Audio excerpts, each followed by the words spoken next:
But if we kind of go back to to Shiftgig, could you maybe give us like an overview of what Shiftgig is a marketplace and maybe even a breakdown? Yeah, absolutely.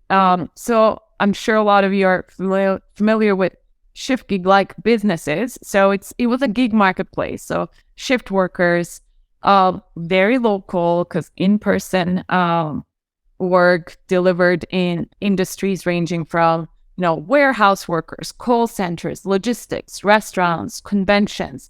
You can really think of these short term work arrangements that require so they had some kind of cross sellability between different types of work.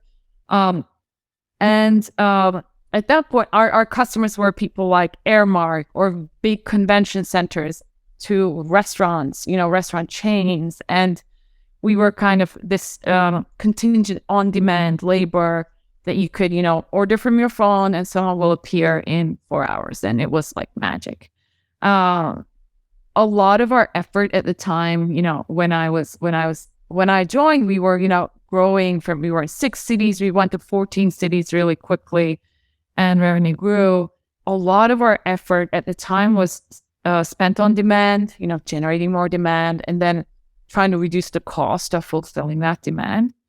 But as I mentioned, so we lacked a lot of the proper retention metrics on both sides of the marketplace, which what that leads you to, I hope none of you learned this the way we've done is, you burn a lot of cash. And at some point, the story is written out for you where you're going to have to reduce your burn rate.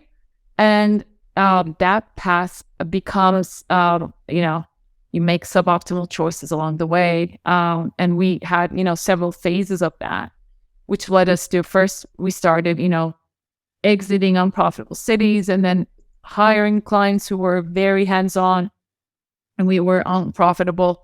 Then we went as far as, pivoting from the marketplace model to taking the tools that we built and then selling those as a way for companies like FedEx and UPS or companies with large worker pools to deploy their workers themselves, which is an entirely different business. It's not a marketplace model anymore. But a lot of lessons there around expansion and, what are the right metrics and, how do you establish that stronghold and then grow from there for me.